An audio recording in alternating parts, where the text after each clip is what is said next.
In the present day, Egypt does not only represent an attractive tourist destination as a rule anymore. It is now changing into a considerably different place of research compared to past times when the journeys there were mostly adventurous or archaeological.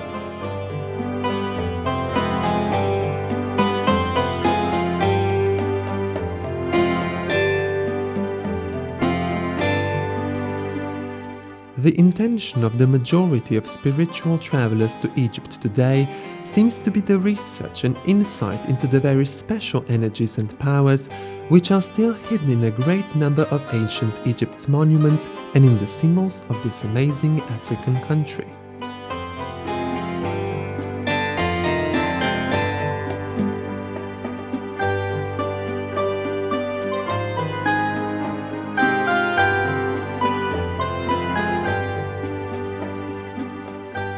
Our special guest today, Miss Shirlie Roden, set out her journey with a group of Polish people as they followed together in the footsteps of the ancient sacred energies. While meditating and using her magical voice deep within the pyramids and Egyptian temples, she encountered the amazing energy of the ancient power and wisdom of Egypt. In this interview, Miss Roden shares her experience with us of the sacred places she visited there.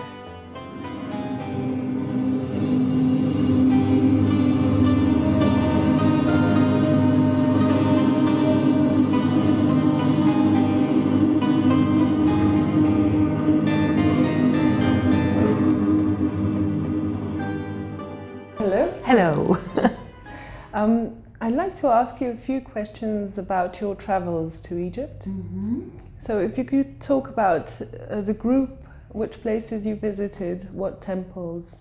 Yes, okay. Well, I was invited to go to Egypt through Poland, so actually we were there with a Polish group, although the main workshop leader is Tom de Winter, who teaches this meditation called Merkaba. So I'm there kind of to do sound and sound meditation and to sing all over the place.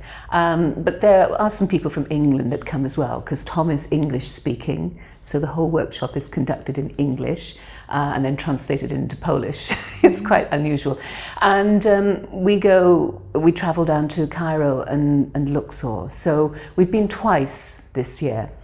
And the first time we went to Cairo, we visited the Cheops pyramid, and that was amazing. We have an amazing guide called Mohammed, and he managed to get the pyramid for us for 2 hours privately for the whole group.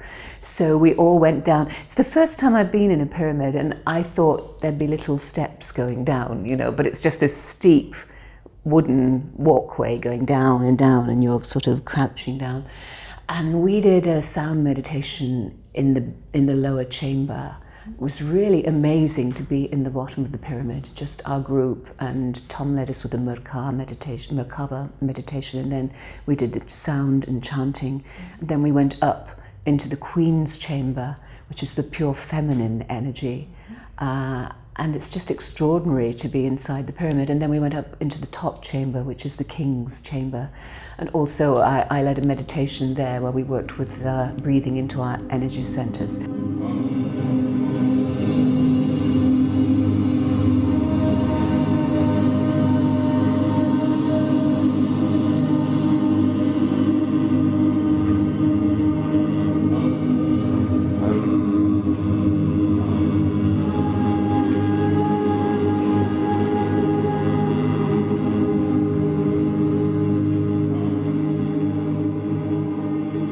The second time we were in the King's chamber just recently, I had this incredible feeling as though the whole of the top of the pyramid was flashing light. It was like a space machine.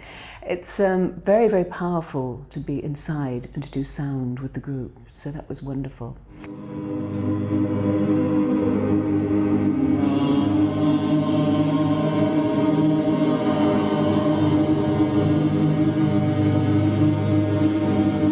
We also had the Sphinx privately this time, because the Sphinx is surrounded by a fence, so you can't normally get close to it. But we went down in between the paws of the Sphinx and did a meditation there, and I sang one of my songs, Miro Delini Peace in the Valley. And you don't realize how big the Sphinx is. It's this towering giant creature, and below the chest of the Sphinx there's a wall, and it's covered in hieroglyphs, these ancient hieroglyphs. And we left the Sphinx and walked all the way around, and when we came back I just felt I had to go to this wall. So I went and I put my hands on the wall, and I said to Agnieszka, photograph me. And my hands were literally shaking like this, and I could feel all this energy. It felt as though I was really connecting with these ancient symbols. I felt all this energy just running down into my body, and in that moment I made a real commitment. I mean, I've already made a commitment with my work and my life to try and help, but in that moment I just heard myself saying, in the years that I have left on this planet, I will do everything I can to help. I will use all the power that, Spirit will give me to really help in whatever way I can. So for me, the pyramid and the Sphinx has been an amazing experience. But I didn't feel so much at home in Cairo. It was when we went to Luxor that I really felt at home. Did you feel like you were a channel for this energy? Or did this energy wake up something inside you? Do you think you were just... I think it made it stronger, because for a long time now I've felt that I am a channel for energy. I mean, it used to really unnerve me here in Slovenia, because so many people said I'm an angel. And I kept saying, I'm not an angel, you should see me when I'm in a bad temper, and I do sometimes lose my temper. I'm not an angel. But then it happened in Poland, people kept saying, oh, you're an angel, and then people in England, and I thought, I'm not an angel, but I realized that I can kind of move my personality, Shirlie, to one side and become a channel for pure love to come through. I mean, I think everybody can access that pure energy, but we just have to, remove the personality and try and make ourselves clear inside. But did these temples help in any way to make this channeling stronger? Yes, it did actually. When I was in the Cheops pyramid, when we were doing the sound chanting in the basement, the lowest chamber, I really felt as though I'd come home in a sense, although it was Luxor where I felt that I was really at home, but I felt I'd come home because I knew that energy. I could feel the power of this sacred geometry, of this immense pyramid. And we focused the group to send a spiral of light with the sound out of the top of the pyramid, and to send a sound out for peace. And it was extraordinary, because a couple of days later I was watching the news and I saw that Obama actually came to the Great Pyramid, and I thought, wow, that's wonderful, because here is a man who's doing a lot for peace and needs all the help he can get. And I felt that we'd done something to really help him, create peace in the world. So yes, I did feel that it deepened the experience, it deepened my commitment, it deepened my knowledge in a way. It reawakened even more in me, because the work I do with sound, I always say to people, I'm not teaching you, I'm helping you to remember what you already know. You carry this knowledge in the cells of your body. It's passed down, through the centuries. So I feel that I reawakened even more knowledge by being in that sacred geometry and making sound. It was wonderful.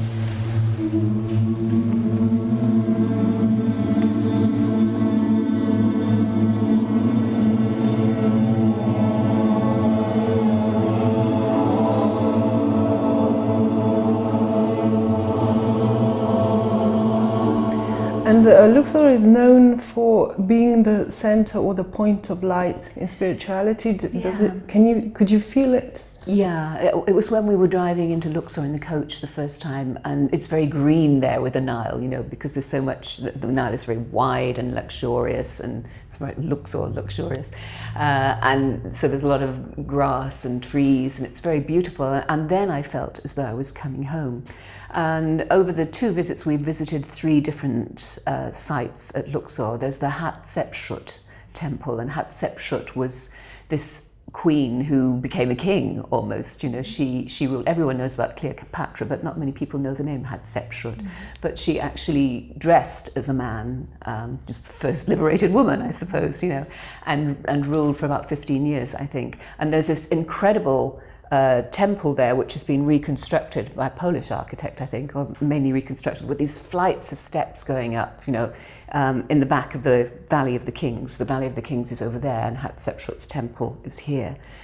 And on the second visit, Tom de Winter wanted us to go into the Hathor temple, and he wanted us to do a chant there.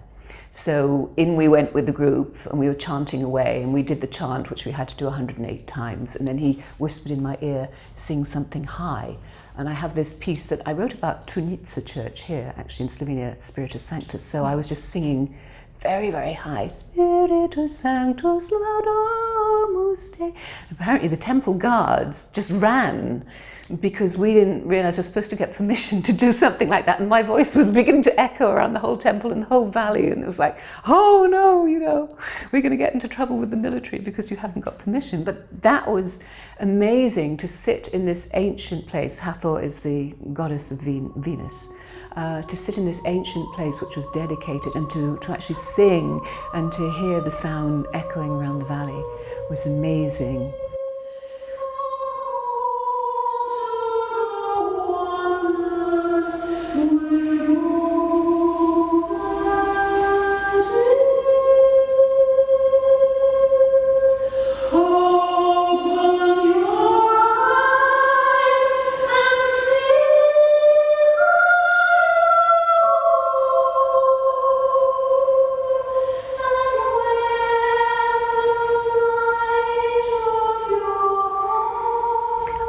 But the other amazing place is the temple at Karnak, and that's where I really felt I came home. And that's beautiful. And on the first visit, we were allowed to go into a little private room. There was this immense statue there, black alabaster, and it was a woman with a lion's head. I didn't know at the time that it was I've forgotten her name now, the goddess of war. I'll probably remember it in a minute. Anyway, it was the goddess of war. She was just a bit fierce, because I was doing a meditation for peace, so I just kind of sat on the floor, and we all sat on the floor in the darkness and connected with the energy of the ancient people and the energy of the earth there, and made sounds.